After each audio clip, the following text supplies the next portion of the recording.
definitely look different with your ring light. Thanks, mate. You're glowing. Did bring out the blue in my eyes. Yeah, something like that. Right, okay, let's crack. Hello again, everybody, and we're back again as promised, and we're getting even closer to Christmas, hence my shirt if you're watching on our YouTube channel. I seem to be the only one that's made the festive effort here. I'm disappointed. Everyone else obviously never got the memo. I always celebrate Christmas in black. Yeah. So, yeah, we're back for Season 2, Episode 2, and we are joined by Cammy. Welcome, Cammy. Thanks for joining us. How are you doing, mate? All good, mate. Thanks for having me. No, you're very welcome. Thanks for jumping on. So Cammy's on with us today. He's going to give us a real insight to a whole multitude of things, into a little bit of in his fitness journey, a little bit on the martial arts. And Cammy competes at a very decent level, and he's going to go into, we're going to discuss a little bit of his training personally, and then he's also a personal trainer, so we're going to discuss just his relationship and the type of clients that he deals with on a daily basis. So we're going to grill you. That's basically what's going on. Yeah. But it's hard to be worried when you're getting grilled by someone in that kind of Christmas shirt. Yeah, no. I mean, the other three of us look like we're about to film some sort of hip-hop video. Yeah. How's things, first and foremost, been with you just now, Cammy? You keeping well? Yeah, mate. Yeah, all good. Just training away, trying to stay busy. Good. The gym's closing affected that a little bit? You had to adapt? Yeah. It's been like a really interesting year, obviously, with gyms closing and contact sports being sort of banned to an extent.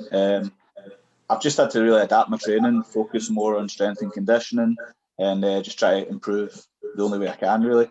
Yeah. And I can remember just thinking back to some of the videos and challenges that you were doing right at the start of lockdown.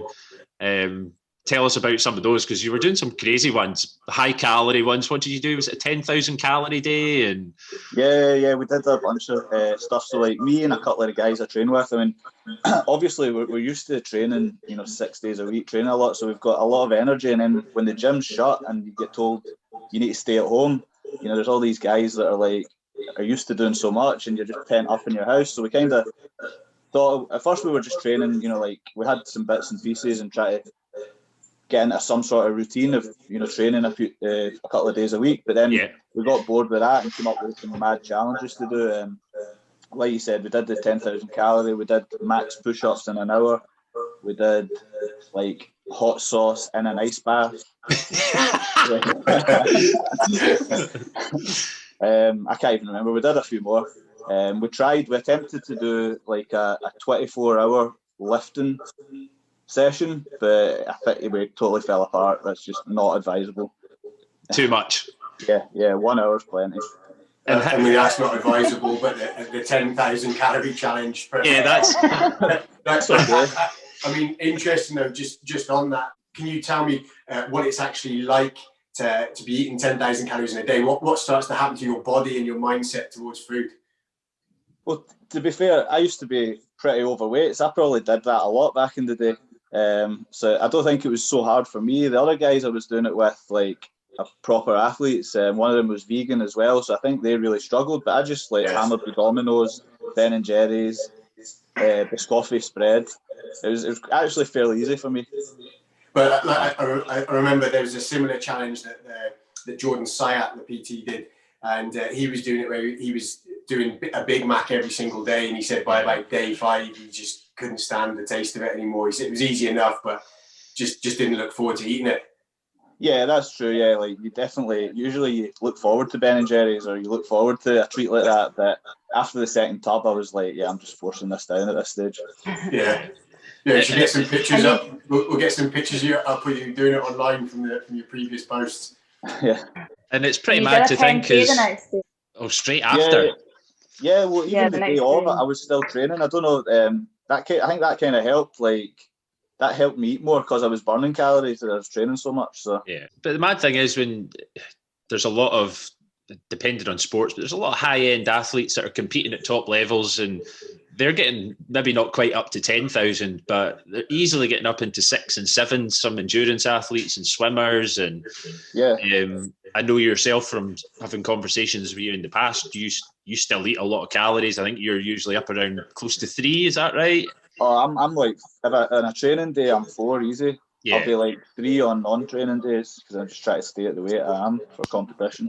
Which is mad. And again, we're going to come into it and just talk a bit about your kind of performance and you competing and stuff. But it just goes to show when you're active that you need a lot to fuel your body. You really do.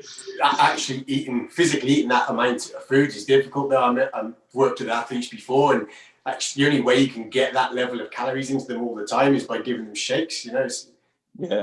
Yeah, like peanut butter, avocado and all that in your shakes, oats, hammer it all in. So going to take you kind of back a bit, Cammy, and get a little bit of an insight into your history. Where did everything all start with you? How did you, first of all, get into fitness, I suppose, but also into jiu-jitsu and the martial arts that you're now competing in today? Yeah, so like when I was younger, I broke my leg mountain biking when I was like maybe 12 or something, and I was like 9 months in a full body cast, and I put on a fair bit of weight then, and throughout my teenage years I kind of struggled with my weight, and at like 18 or so I was pretty heavy, like 20 stone or something ridiculous, and I had like high blood pressure and stuff, and it took me a while to kind of figure out how to get on track. And I was like a fight fan and stuff, and I was cycling a bit, so I kind of maybe got myself down to like 15 stone, and then just headed over to the grip house. I kind of had my eye on the place for a wee while and thought, right, I'll go give it a go, and within a few months I just shed loads of weight and kind of got addicted to all the different sports in there, like the grappling and striking and stuff at the grip house. Was there a trigger for the weight loss? Was there like a, what do they call it, like a moment when you just thought, that's it, I need to do something about this? Well, I think my dad got diagnosed type 2 diabetes, and I think when he got diagnosed that, he like sorted himself out, and I probably saw that as like a positive input. Like I saw him changing his life, and I thought, right, I'll start trying to change my life as well. Yeah, so you had that role model to help you through that. Yeah, that's great. I mean, he wouldn't directly push me or anything, but I just saw him, you know, making an effort, and I thought, I'll try some stuff as well. Yeah. And so this is what, when you're sort of 20 or so, did you say that you first went to the grip house? I think I was 24 when I first went. 24. Yeah, which is quite late to start any of these sports. You know, I train kids that are like 11. I've trained guys that are like 16, 17 that are a few amateur fights into their careers and stuff. So starting training at 24 felt like I was quite on a bit, but I've competed quite well considering I started so late. And was it one of those things that you took to more naturally once you started? You realised, you know, this is the sport for you. So I did end up gravitating towards Brazilian Jiu-Jitsu first of all. When I first went, I was trying everything. I was doing Muay Thai, Jiu-Jitsu. Those are the sort of main sports that the grip house competed in, was Jiu-Jitsu and Muay Thai and MMA. So I was doing those, and then I sort of tried wrestling, tried boxing.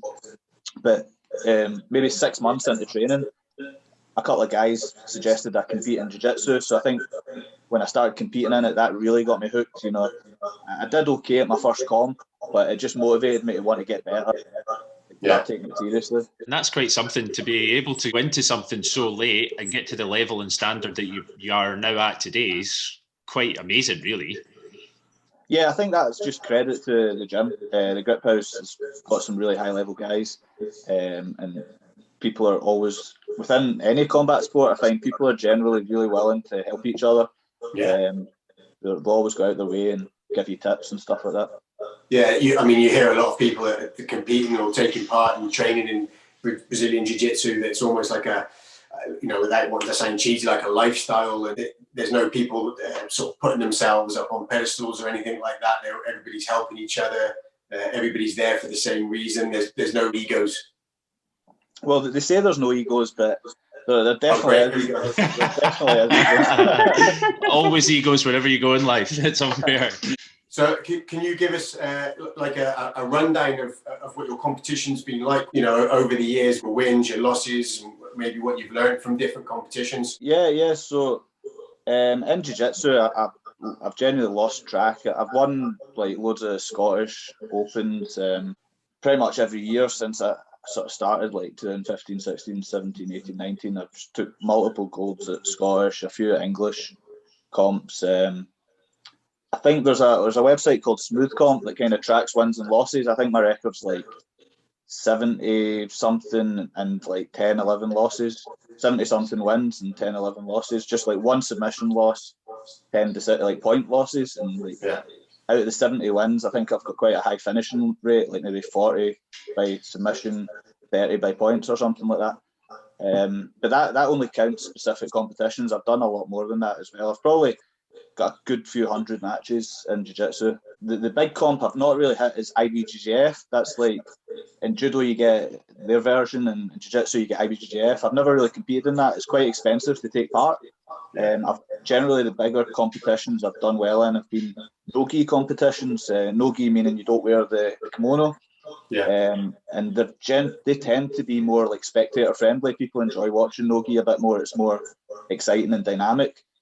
So I've been invited to quite a few like no-gi invitationals and things like that, tournaments where you could win like a good bit of money. And most recently, I like won the Evolution of Combat 90 kilo belt. So I won that last year, defended it back in September, and I'll be defending it again in February. And that's on like an MMA show. They put on some grappling matches, some kickboxing matches, and then some MMA fights.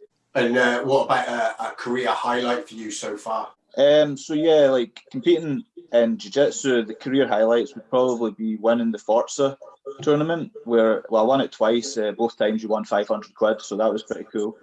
And then winning the Evolution of Combat belt and then defending it, just because the level of production on their shows is really good. And yeah, it was a good accomplishment, I thought.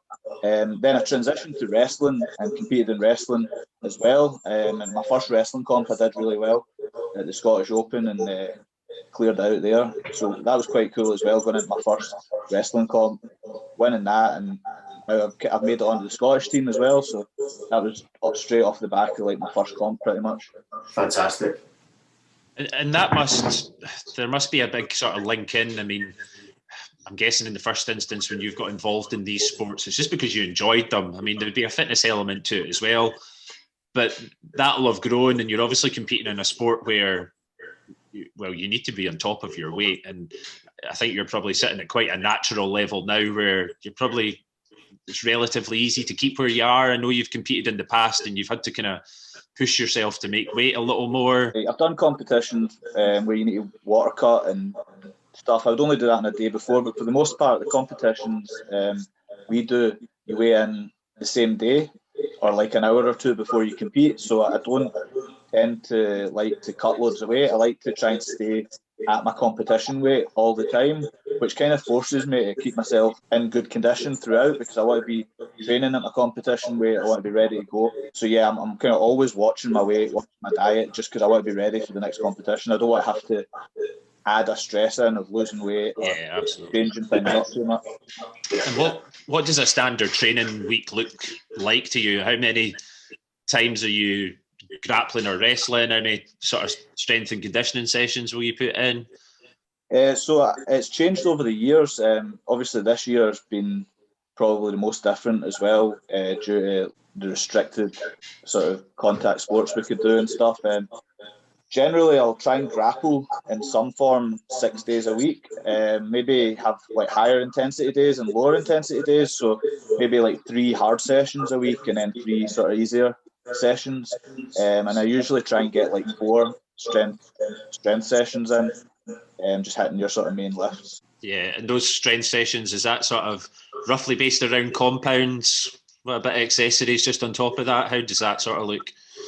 Yeah, so it'll depend. It'll depend how far out from competition I am and stuff like that. If I'm doing those 6 sessions a week and maybe closer to competition, I'll just hit your main compound lifts, like your deadlift, your squat, your overhead press, maybe some cleans. and then 1 or 2 accessories. I don't really want to break myself in the weight room because I've got the grappling sessions to do. Whereas if it's maybe far out from a competition, like this year, there wasn't a lot of competitions. I could do a lot more hypertrophy, like volume, and just try and put on size and stuff.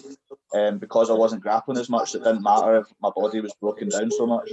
But that's something that I want to go back to in a little while. I'll ask you a couple of questions about that and the kind of sport specific strength and conditioning side of it. It'd be interesting to see how your experiences then feed into your actual coaching and your coaching style and how you do it. Yeah, you kind of spoke a wee bit about teaching the kids and teaching 16-year-olds, and I know that you train some other fighters as well. How have you found like that transition from competing into coaching these athletes? I found it kind of comes naturally just because I'm around people like that all the time. I do what they do, so I can really relate to their training and what they're going through. I've experienced a lot of it, so I think they recognise I can experience. So like rather than them go to a bodybuilder who doesn't understand what their normal training's like, when they come to me, I can totally relate and sort of program more suitably to what they're doing. Was it a natural transition for you going from competing into coaching? Yeah, it wasn't something I ever like actively tried to do. I think my wrestling coach kind of asked me to cover for him a bit, and then it just grew from there. I think people recognised that I was patient with people, went hand in hand with training. Maybe I never really felt like I was going out of my way to help people that much, but maybe because people would help me so much when I was learning, I just kind of naturally wanted to help people, and then it just so happened I became like a coach. And I know that you've said before, like it kind of impacts the way that you compete as well. So the more you've been coaching and teaching, it's actually benefited you in a way as well in your own training. Yeah, definitely. I think that was a really good thing about coaching. Like when I started coaching wrestling classes and jiu-jitsu classes, having to break down the technique forces you to kind of learn why the technique works, and then you can kind of relate that to all the other techniques and why they work, and you kind of find the common themes and just understand why you're doing things more, rather than just A goes to B, goes to C, goes to D. You kind of understand concepts a bit more. And so yeah, like teaching definitely improved my game. It made me more technical for sure. It kind of translates to PTing as well. Like I definitely noticed like PTing and knowing that why you're programming stuff. Yeah, your character kind of comes through in your programming as well. Then we're talking about coaching, so going back to that point that we were talking about, when you're doing your own strength and conditioning, or when you're coaching others through and working on their strength and conditioning, how much of it do you rely on what I'll call traditional strength and conditioning protocols or methods, such as teaching derivatives of cleans, your deadlifts, your back squats, your bench presses? How much of that is involved as a kind of core strength, as opposed to maybe looking at more sport-specific strength and conditioning? Because when you're doing your cleans, most strength and conditioning with the traditional lifts are based on 2 feet, and it's based on getting a weight, the heaviest weight you can get from A to B, etc., etc. But I suppose for martial arts, for Brazilian Jiu-Jitsu and for wrestling, you're actually getting put under a lot of pressure in unconventional poses, having to get yourself out of situations, having to try and maneuver yourself. So how do you approach that from a strength and conditioning point of view? Yeah, you're spot on. I'm not necessarily I'm not myself nor my clients, I'm not trying to get us to chase big numbers necessarily and move the most amount of weight. You only need to be so strong. You don't need to be breaking PBs or world records all the time, but I will still hit. I still think those basic movements you mentioned, like your deadlift, etc., that still needs to be done for your main lift. But then for the accessory lifts, that's when I'll be hitting like single leg work, and I'm always like I always focus on like range of motion and getting the most range, because we are in sort of positions where you need to be strong in those end ranges. So I'd rather somebody drop the weight right down, but got strong at the end range, rather than doing partials and sort of cheating themselves out of it just to chase big numbers. I do still, like cleans and stuff, Olympic lifting. I kind of gravitated towards Olympic lifting maybe 2 years into my training, and it just shot my game up, and I really try and encourage most of the athletes I train to learn some Olympic lifting. I mean, they don't need to necessarily catch at the bottom. They can hit like power variations and stuff, but I find they're all really mobile, and like especially jiu-jitsu guys, fighters and stuff are pretty mobile, and they're pretty good at hitting the full movements, and because they are learning a fight sport which is so technical, they want to learn the technical lift anyway, and they want to understand it, and they want to know why that happens, so they're quite keen to understand it properly and do it properly anyway. Yeah, I mean, I guess your standard lifts have their role. It's still about improving force and their rate of force development. You know, your power cleans and your snatches and your derivatives of that are still going to help improve that rate of force development, which can be transferred into the sport. And like you say, the mobility is also going to be, it's probably going to be better than most people might think, because you're having to maneuver your body into all sorts of different positions. It's just interesting your take on it as well. I remember being at a conference where there was a guy whose strength and conditioning was baseline MMA. And, you know, he would replace things like back squats for Zercher squats, and you know, talk about being in those lower ranges of movements and trying to produce strength and force out of the bottom of squat movements and things like that, because it was more specific, I guess, to training. Yeah, I mean, sometimes I will do that, but I don't want to get too carried away where we're trying to replicate the skill training in the weight room. Yeah. The weight room's for getting strong, and I think sometimes people can get carried away with exercises that replicate exercises they're doing in their skill training, but they can just go to their skill training to get that workout, come in the weight room and get strong. So that's maybe my outlook on some. I mean, Zercher squats are great. I've nothing against Zercher squats, but I would still have them. I want them to get good at back squats, because that's where we're going to shift the most weight and get the strongest. But I'd want like good range on their back squats and good form. I'll always sort of try and zone in on good form. Yeah, no, I 100% agree with that as well. You know, I think working on strength, rate of force development, working on power, and then marrying it up with the skill set is, I think that's key. Yeah, and it's something that kind of comes across and continually develops across a whole range of different sports. When you look at the way people were training their bodies for certain sports 20 years ago to the way you would do it now is totally different. There's elements that are still the same, and like you're saying, Mark, you'll still be going through your kind of basic lifts for your S&C, but as well, basically we figure out more, and science tells us that you'll get more benefit from doing a grappling session than trying to do this sort of movement in the gym, like a Zercher squat or whatever. There's no point in overcomplicating things and just doing what works, almost. Yeah. One thing I always try and focus on is, like, with athletes, is not to let them hurt themselves in the gym. You know, I don't want them pushing themselves too hard in the weights room that they then can't hit their skill training. The skill training needs to be the priority, and the weights room's just the accessory to that, so they can do their skill training. And you kind of prefer training on the same days, or like 2 times a day? Which comes first, or like grappling or weights? Yeah, that's a good question. So again, it would depend like how soon your competition is and things like that. But ideally, I would maybe have, if I'm doing like 6 grappling sessions and 3 of them are intense, maybe leave the weights on those intense days, and on your lighter days, have the weights in the morning, and then have the grappling at night. The reason why I would do the skill training at night and the weights in the morning sort of thing, or the weight session first, is, again, I don't want someone getting injured in the weight room. So if you've done your grappling or your skill training, then you go in the weight room and you're tired, that's when you might get injured trying to lift that weight, those numbers that you're trying to hit. Whereas if you go into the weights room fresh, you can hit those numbers, and then you go to your skill training. If anything, it's okay. It's kind of okay to be tired at your skill training in a sense, because you should be using technique there anyway, rather than muscling things or trying to use too much strength. So that's my thinking about like what order you would do your sort of weights versus skills. Yeah, I agree with that, and especially for sessions like grappling sessions and things like that, you're going to get, as well as muscle fatigue, you're actually going to get sort of your nervous system fatigue as well, and that's definitely not what you want to be taking into the weight room.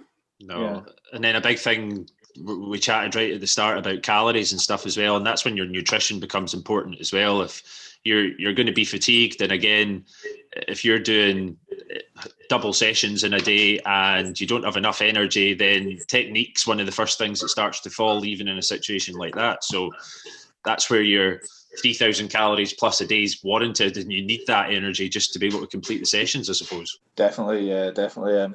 Even like I've been using like heart rate monitors and stuff like that a lot more this year. And what I'll do is I'll track my session, then I'll add whatever I've burned onto MyFitnessPal. So I've got my 3,000 that I need to hit on MyFitnessPal. Then I'd say a spar for an hour, that's 1,000 calories. I lift weights, that's maybe 200 or 300. I add that onto MyFitnessPal, so I then know I need to eat 4,300, or I'm going to lose weight, which I don't want to lose. I don't want to lose weight, so I'll need to hit all those targets. So yeah, eating becomes hard work at that point. And actually, I'm glad you mentioned that, because I'm going to use this just to point out that we actually do link up MyFitnessPal and MyZone. You use MyZone, is that right? I'm using that mainly just now. I've been using MyZone, Polar, and Whoop this year. I've kind of been playing with all of them. Yeah, so we can link those to our app to be able to monitor, client data online. But I was actually saying to Amy and James at the start of this that fitness trackers and tracking could be a whole podcast in itself. You've kind of got different camps. Some people, and I'm convinced that a lot of people will go on and start talking about how inaccurate trackers are, and you shouldn't always rely on them just for something to say and to be controversial. And there is a point for me, I think, where data is just becoming data. If you get too much of it, you're not going to do anything with it. But I think that when they're used correctly, or you've got somebody that's looking over your data that knows how to read it correctly, it's a really useful tool. I mean, what's been your take on using those? Yeah, I've really enjoyed using them this year. I think with lockdown, having to sort of do a lot more strength and conditioning, maybe training a lot more by myself, having that data kind of helped sort of motivate me a bit. I could see that I'd done X amount of this, got the red zone this much, so the next session I could try and beat that. And I'm quite competitive, so if my pal did a session and they got X amount, I'd try and get +1 on them and stuff like that. I think for running, if you're a runner, I'm not much of a runner, but I think for running and cardio in general, I think they're really useful. Sorry, what's that? Cardio. Have you fallen off the bandwagon already, Jones? No, I'm block it out of my mind. They're definitely more motivating. I noticed, like, with my watch, and it shows you all sorts of things, and the activity level is like a big thing for me. And you can kind of pick your different levels that you want to do throughout the day. And seeing that percentage on your watch, I mean, I've been bad recently for checking it. I kind of avoid looking at it at the moment, but the percentage sort of shows you, you've done about 40% of your activity today, and you're like, well, I want to get more than that. So it kind of motivates you, pushes you to get that 100%. And it's almost like in a game, like you want to get 100%, you want to complete the whole thing and stuff like that. They show you sleep stacking, which I don't know how accurate it is. I mean, Cammy, you had, was it Whoop or something? Yeah, I used Whoop for a bit in the first lockdown. I kind of had the Whoop on the wrist, and then I had the Polar on the chest, and I was like kind of comparing them all and stuff. And yeah, the sleep stuff, like I used it for about 2 months and kind of went by the sleep thing, and basically what I gathered was the Whoop said to try and get like 8 to 10 hours a night, and to like rest after 6 days of training, take a rest day. But it was like, that's like stuff I already know. So I felt like I was kind of checking it too much, and like at the end of the day, just keep it simple. Take a rest day every now and then when you're tired, and try and get 8 to 10 hours sleep. Like, I don't really need, I think with Whoop as well, it's like 30 quid a month or something. My pal had got it and gave me a loan of it, but I'm like, I don't need to spend 30 quid a month to find out I need to take a rest day every now and then. This is it, and this is going back to what I said before. You get your two camps. You get people that just don't want to be hassled with data, and they just want to go out and enjoy themselves, which is fine. I come from a kind of sport and exercise science background where it's all about data, and working with athletes where that's what we're constantly doing, because I guess that's your job, otherwise you wouldn't be getting paid for it. And you're constantly collecting all kinds of data, sprints, VO2, how quickly can they turn, what's the agility like on their left compared to their right. And you can collect all this data, and you have to have the right people looking at it. We would hand the data over to the coaches to say, right, here you go, you can do this with your guys in the session. But then, you get someone come back and go, one of the players go, coach says I need to get faster, what do I do? And, then you've got to sort of go, right, okay, well, now we're going to adapt your program. This is what we're going to build in so that we can then feed that data back to you and the coach again. But then after that, you're then going, right, well, we've got all that data, we've improved that player, but the guy that's not running quite as fast as him has just scored 2 goals. And that's the most important, result. I guess having it all in one place, like you're talking about there, you've got the comparisons. I mean, that's great. You're interested in it in the point of view of a coach as well. And that's what our role is, I feel, when we're working with PT clients as well. It's better to have the data there to be able to extract some kind of information or story or progress, and be able to feed it back to an individual client than to not have it at all. Yeah, and that must be really helpful as well. And just from the aspect of having, I mean, if you're in a PT session with a client and working one-to-one, and you know what it's like, especially if you've got a new client that you're taking on, and whether you're using the RPE scale and you're saying to someone, oh, how difficult is that? And they're like, oh, it's a 9. And you're like, it's not a 9 because you're not working hard enough. Whereas if you've got that data in front of you and you can say, well, you went into the red zone and you've been doing this, then you can have those conversations, and it just allows the sessions to be better. Well, I remember working with, this was with rugby players. We had a heart rate monitoring system called Activio, which is basically like a satellite at the side of the pitch, and all the players are wearing their heart rate monitors, and it gives you real-time view of what their heart rates are. So there's no hiding, so like you can see that the props are working, but the wingers are maybe sort of having a bit of a ginganguli on the sidelines, not doing much. You can see who's working and who's trying to hide. When it comes to that, especially if you're trying to keep them moving and keep a certain heart rate, for example, fours, we always talk about fours, apply that to small-sided games, you can see who's doing what they're meant to be doing, who's in their red zone, who's recovering. You mentioned My Zone, and your gym uses that as well. You have it on the screen, do you? Yeah, in gold medal we've got everybody on My Zone, and there's basically it's got like a wee gym community within that, so everyone can see each other's workouts at sessions. When so we do small group PT, so it's up to 5 per coach. So when people are in, we've got like a big TV, and you can see each person's heart rate, and like you guys just mentioned, you can tell if people are slacking off, or rather than use that RPE scale, you've got the data right there. Yeah. There's no lying, there's no hiding. So your personal training as well, Cammy, and tell us more about that. Did that come off the back of your coaching? Yeah, exactly. So I was coaching wrestling, coaching jiu-jitsu, and I would get people wanting personal trained in those sports, but after a while it kind of transitioned to strength and conditioning as well. My wrestling coach opened his own gym, gold medal personal training, and put me through a PT course and stuff so I could work with him there.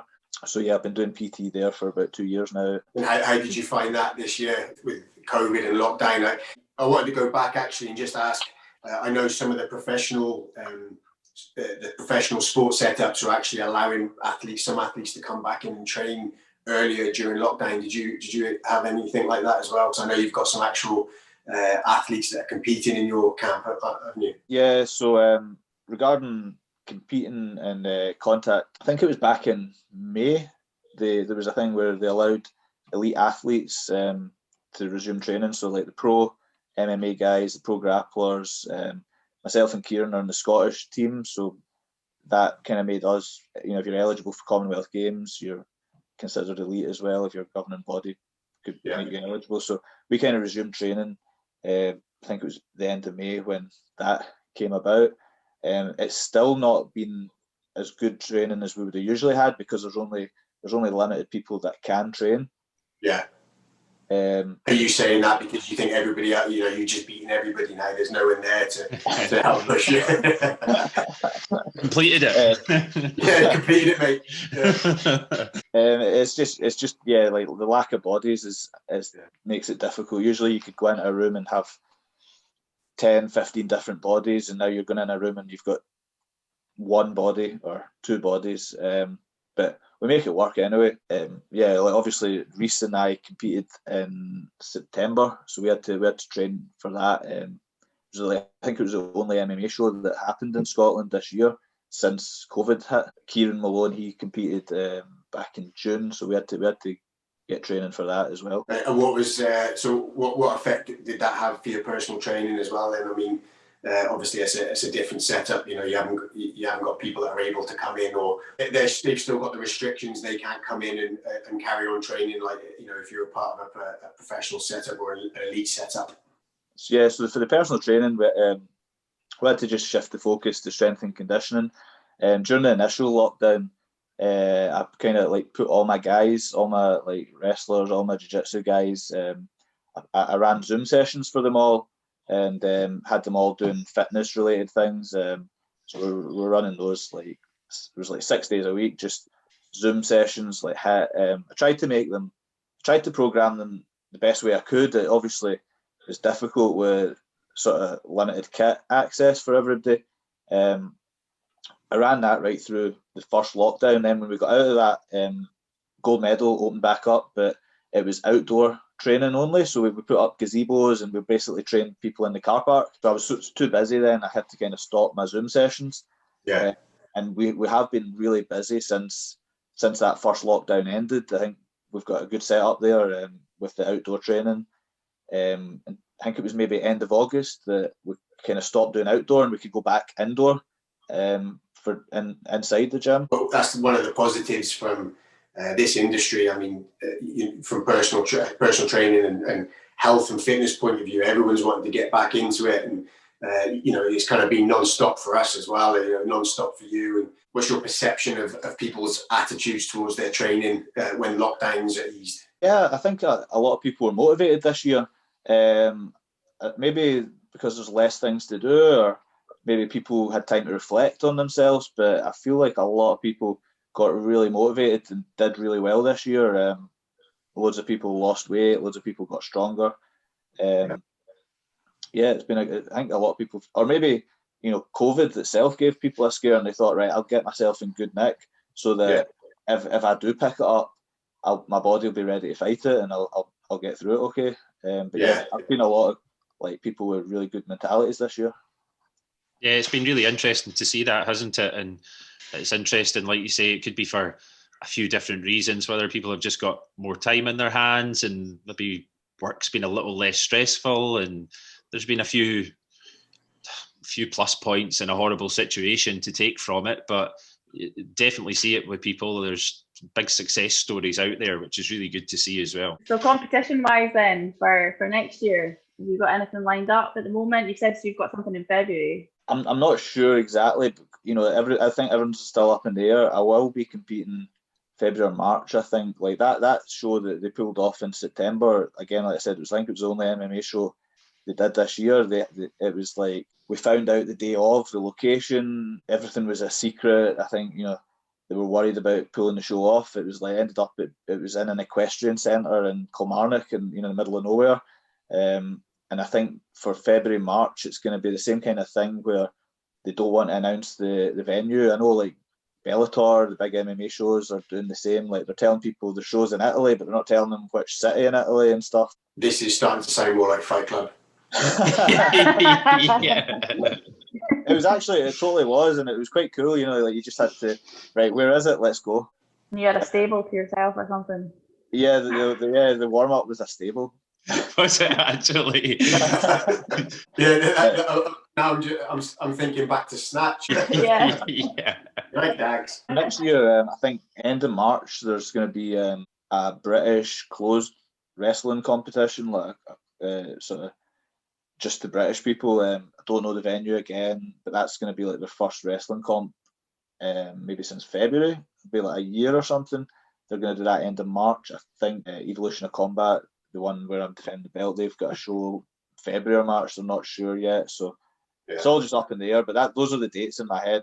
I'm trying to get ready for those dates. February. I mean, it actually doesn't sound too dissimilar to my youth. I grew up in the countryside, and there was often, you know, illegal raves held in barns and stables, and we'd always turn up there, and you'd have a dance. Hopefully, no one would stop the event, and there was always a fight at the end. So it's not.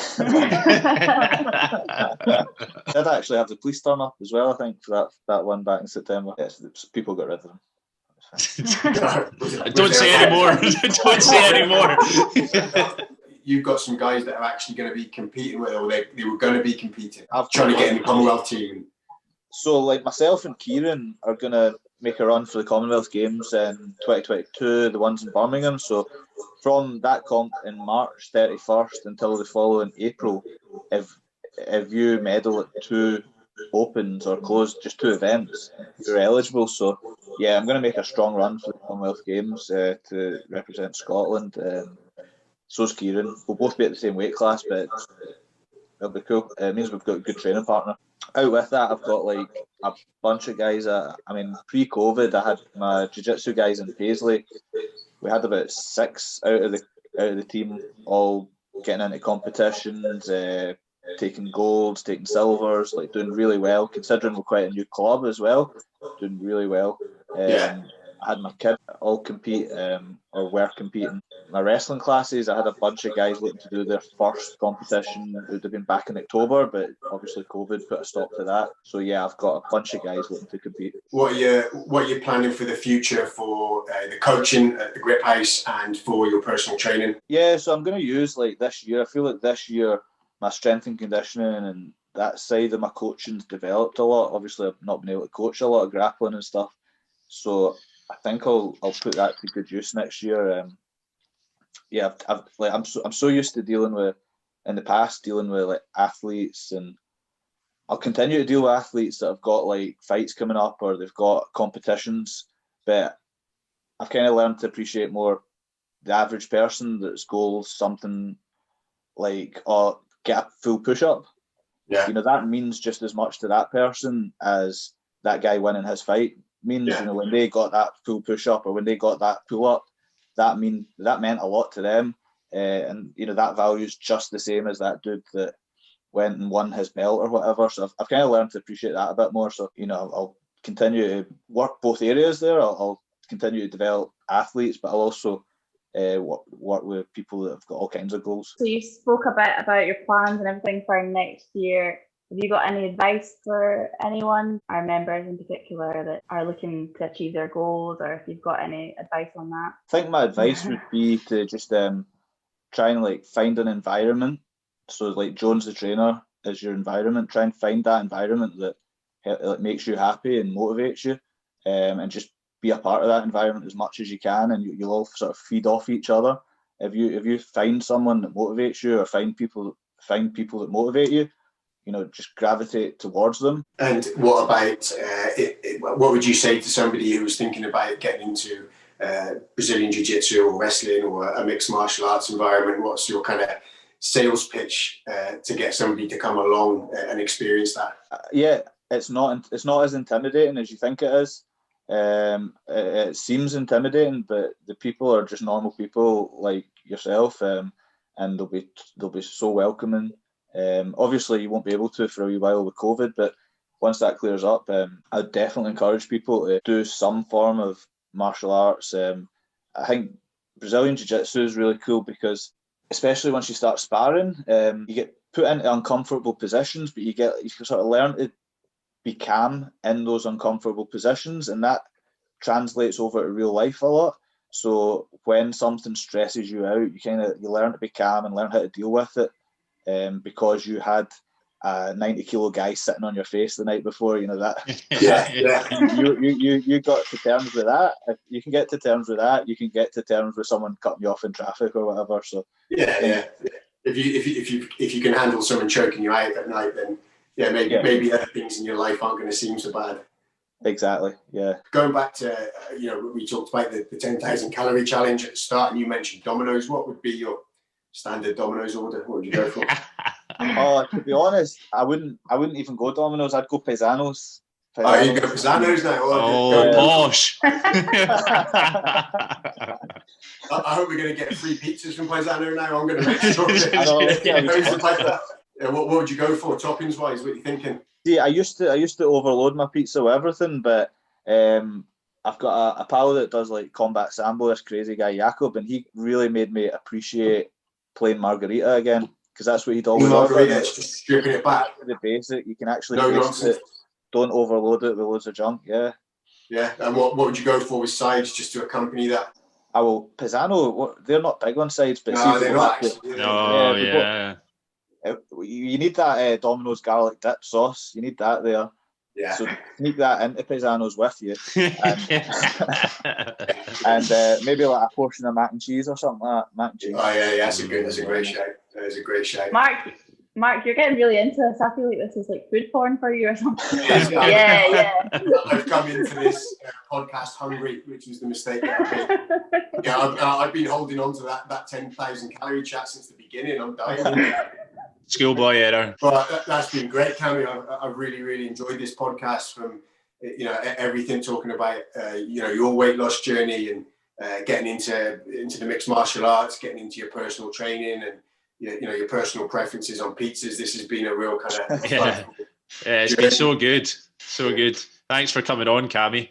Cheers, guys. Thanks for having me. Where can everyone find you? What's your Instagram tag? And get me on Instagram. It's at I am Cameron so at I am Cameroni. Cool. We'll pop it in the notes as well, so people, because some of the content you're putting up with clients, but also just with your own training as well is really good. So everyone will be able to find you on there. Thank you for joining us. It's been really insightful and interesting, even from my point of view, just to hear you speaking. So it's been really great. Thank you. Cheers, mate.